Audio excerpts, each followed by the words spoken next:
Good morning students, I hope all of you are fine. देखो last time हमारे पास जो फर्स्ट चैप्टर है इसका रिलेशन एंड फंक्शन वो कर रहे थे, उसी को कंटिन्यू करते हैं। जो हमने फर्स्ट पार्ट इसका किया था उसमें मैंने तुम्हें इसके पहले 2 सम तक तो करवा दिए थे, बाकी के जो नेक्स्ट सम है वो हम स्टार्ट करते हैं। देखो थर्ड सम क्या है इसका, if A is the set having elements 1 2 3 and 4 then show that relation R is equals to 1 1 1 2 2 2 2 3 3 3 4 4 is reflexive but neither symmetric nor transitive। देखो ये जो हमें रिलेशन दे रखा है, हमें ये प्रूव करना है कि ये जो रिलेशन है वो रिफ्लेक्सिव तो है बट ना ही वो सिमेट्रिक है एंड ना ही ट्रांजिटिव है। सबसे पहले तो ये देखो कि हमारे पास जो ए सेट गिवन है उसमें कौन कौन से एलिमेंट्स हैं। उसमें एलिमेंट्स हैं हमारे पास 1 2 3 and 4। अब जो रिलेशन आर दे रखा है उसके एलिमेंट्स लिखो।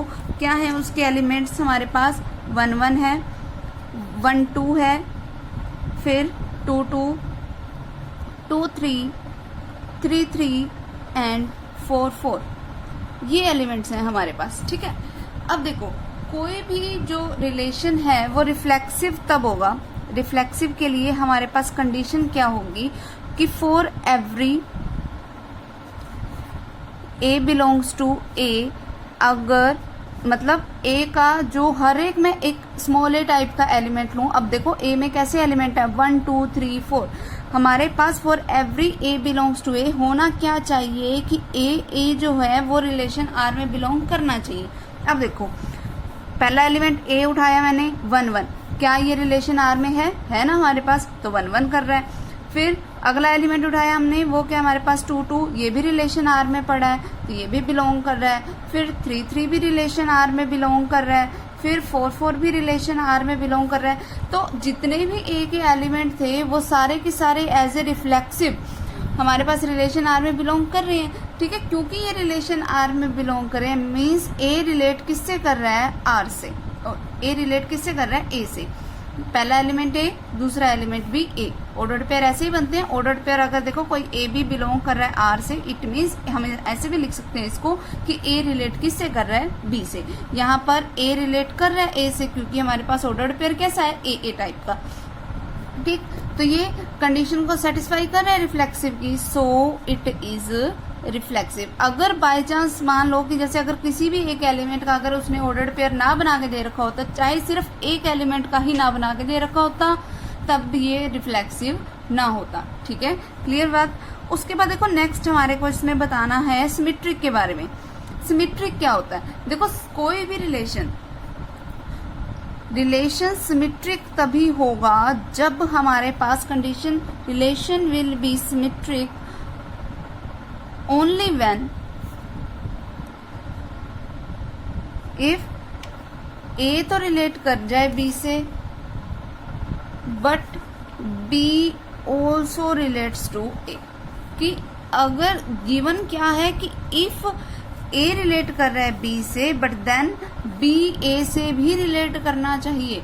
मतलब अगर कोई A B रिलेशन आर में बिलोंग कर रहा है तो इसका उल्टा जो है देन बी ए भी रिलेशन आर में बिलोंग करना चाहिए। अब देखो जो हमारे पास एलिमेंट्स दे रखे हैं सिर्फ उन्हीं को लेके चलना है, हमारा अब इससे कोई लेना देना नहीं है। यहाँ से शुरू करो। अब देखो 1 1 रिलेशन आर में है, ठीक है। तो अब 1 1 का उल्टा करोगे क्या बनेगा, 1 1 ही बनेगा, फिर वो रिलेशन आर में है पड़ा। अब देखो 1 2 तो रिलेशन आर में गिवन है, यानी कि ए भी तो रिलेशन आर में गिवन है। एक चीज हम गिवन लेके चलेंगे, उसका उल्टा जो है वो हमारे पास उसमें होना चाहिए। चेक करते हैं हम है या नहीं है। अब देखो 1 2 का उल्टा करो, क्या बनेगा 2 1। क्या 2 1 इस रिलेशन आर में गिवन है, नहीं है ना। So 2 1 does not belongs to R, ठीक है। जो हमारे पास हमें हर एक के बारे में लिख के बताने की जरूरत नहीं है कि हमने 1 1 चेक करा कि उसका उल्टा चेक करके देख रहे हैं। हम सिर्फ एक वही बता दें कि भाई जो हमारे पास बिलोंग नहीं कर रहा सफिशिएंट है उतना हमारे लिए, ठीक है। कि 1 2 तो रिलेशन आर में बिलोंग कर रहा है, 2 1 रिलेशन आर में बिलोंग नहीं कर रहा, सो इट इज नॉट सिमेट्रिक, ठीक है। और ये लाइन जो जनरल फॉर्मूला है ना, ये वाला, ये या फिर ये वाला, जो दोनों में से जो तुम्हें सही लगे वो लिखना जरूर है कि ए अगर रिलेट कर रहा है बी से देन बी भी रिलेट करना चाहिए ए से, या फिर अगर ए भी बिलोंग कर रहा है आर में तब बी ए भी रिलेशन आर में बिलोंग करना चाहिए।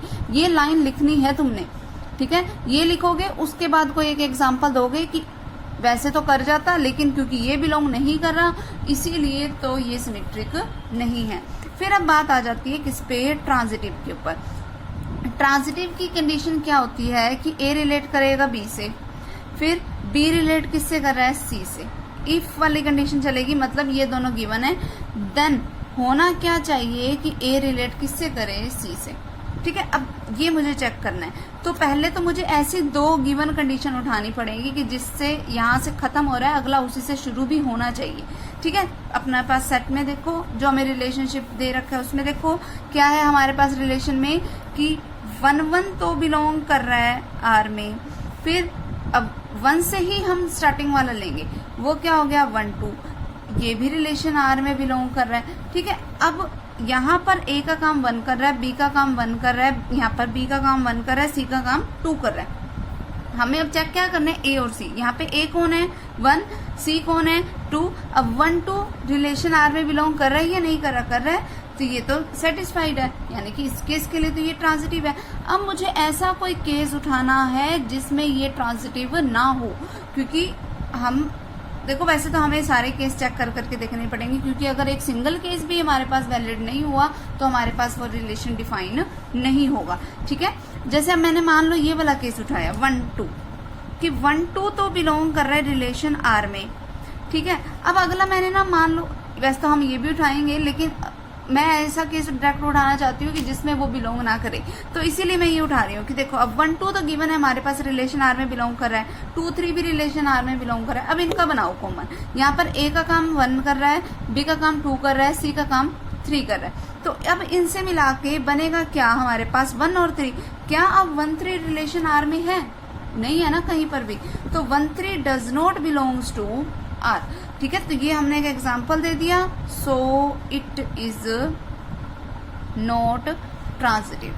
आगे समझ, ठीक है। हमने सिर्फ एक वो, ये चाहे हम एग्जाम्पल दे ना दे, ये एग्जाम्पल देना जरूरी है कि जिसमें वो बिलोंग ना करे।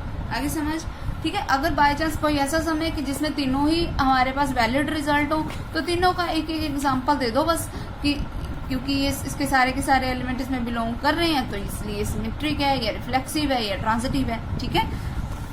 उसके बाद देखो नेक्स्ट सम क्या है हमारे पास, show that the relation R in the set 1 2 3 given by this is reflexive but neither symmetric nor transitive. Same यही सम है, इसको खुद ट्राई करना।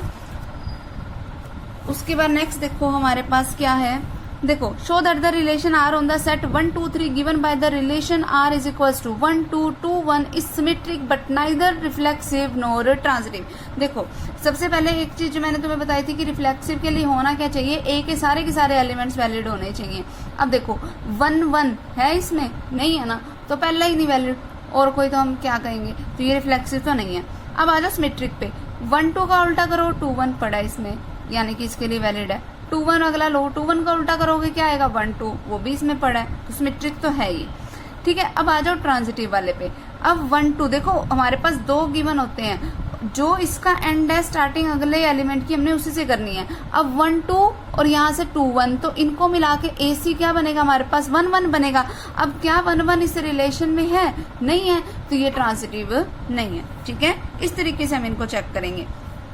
सेम ऐसे ही हमारे पास हम 6 सम करेंगे, ठीक है। अब देखो next 7 some is show that the relation greater than on the set of natural numbers n is transitive but is neither reflexive nor symmetric. देखो मुझे greater than on natural numbers का एक रिलेशन बनाना है। देखो ग्रेटर देन का मतलब क्या है कि जो फर्स्ट वाला एलिमेंट है वो ग्रेटर देन होना चाहिए, सिर्फ ग्रेटर देन बोला, इक्वल नहीं बोला, ठीक है, कि फर्स्ट वाला एलिमेंट जो है वो ग्रेटर देन होना चाहिए किससे, सेकंड वाले एलिमेंट से। मतलब मुझे एक जो रिलेशन बनाना है वो कुछ इस तरीके से बनाना है कि देखो 1 से अगर मैं स्टार्टिंग करूं, 1 से ग्रेटर तो बहुत सारे एलिमेंट्स हैं हमारे पास। अब पहला एलिमेंट मुझे ग्रेटर वाला चाहिए, मतलब मुझे साथ में जो बी वाला एलिमेंट चाहिए वो 1 से छोटा वाला लेना पड़ेगा, लेकिन 1 से छोटा का कोई नेचुरल नंबर नहीं होता, तो हमारे पास स्टार्टिंग हम कहाँ से करेंगे, ऐसे 2 1, क्योंकि 1 से बड़ा क्या है हमारे पास 2, ठीक है। 1 ये मैंने जो एलिमेंट लिया है इक्वल नहीं लिए, सिर्फ ग्रेटर देन थे तो इसीलिए मैं ग्रेटर वाला ले रही हूँ। अगर उसने बोला था ग्रेटर देन इक्वल टू तो मैं 1 1 भी लेती। आगे समझ। अब यहाँ पर हमारे पास a जो है वो b से क्या है, बड़ा है।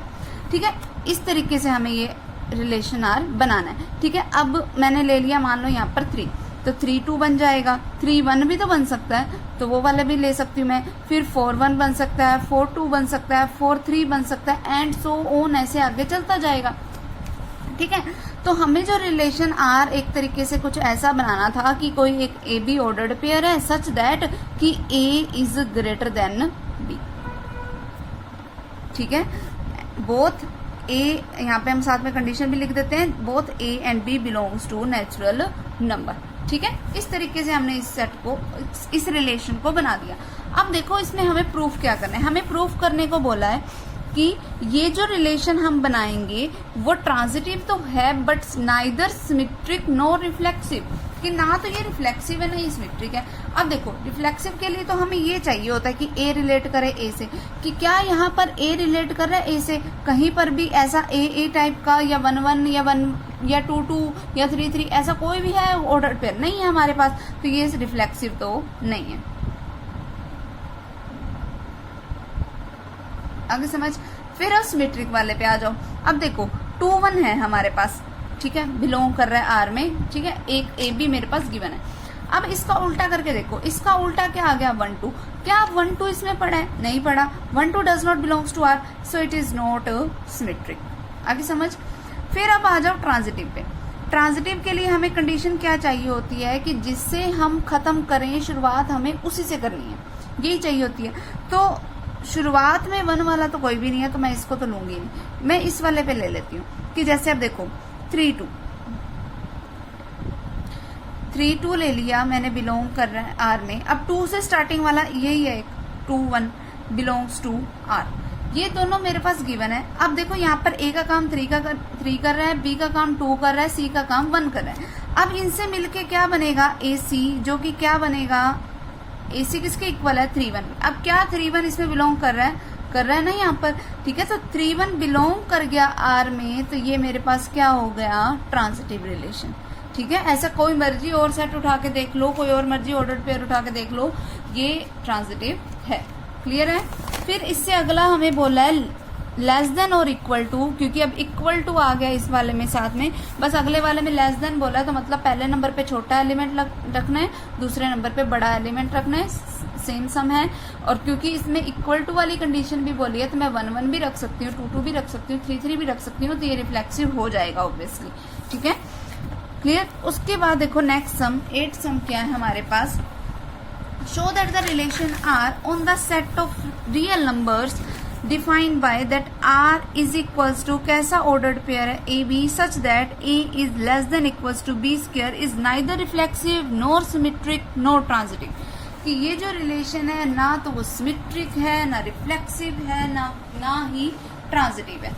अब देखो ए और बी दोनों ही रियल नंबर से बिलोंग कर रहे हैं, मीन्स मैं ए और बी में कोई मर्जी एलिमेंट ले सकती हूँ। अब मुझे तो इन तीनों को ही नॉट वैलिड बताना है इस केस के लिए, मतलब मुझे तीनों का ही कोई ना कोई एक ऐसा एग्जाम्पल चूज करना है जिसपे वो रिजल्ट वैलिड ना हो।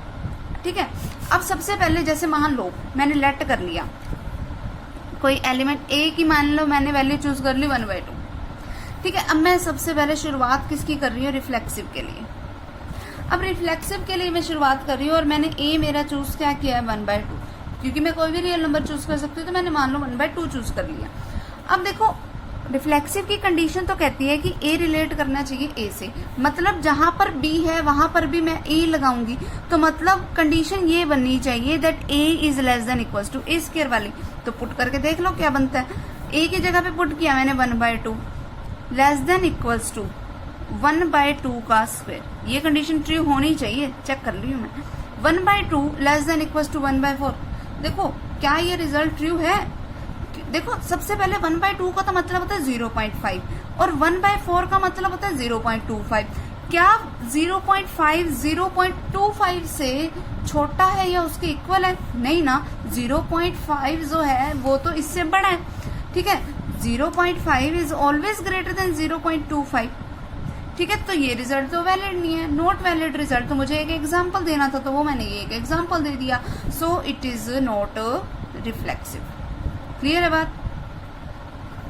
उसके बाद नेक्स्ट आ जाओ सिमेट्रिक वाले पे।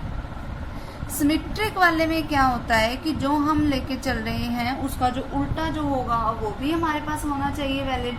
ठीक है, हमें सिमेट्रिक वाले में यही करना होता है। अब देखो कुछ मर्जी लेके चल लो, जैसे अब चाहे तो तुम कोई सिंपल सा एलिमेंट उठा लो, उससे भी हो जाएगा हमारे पास।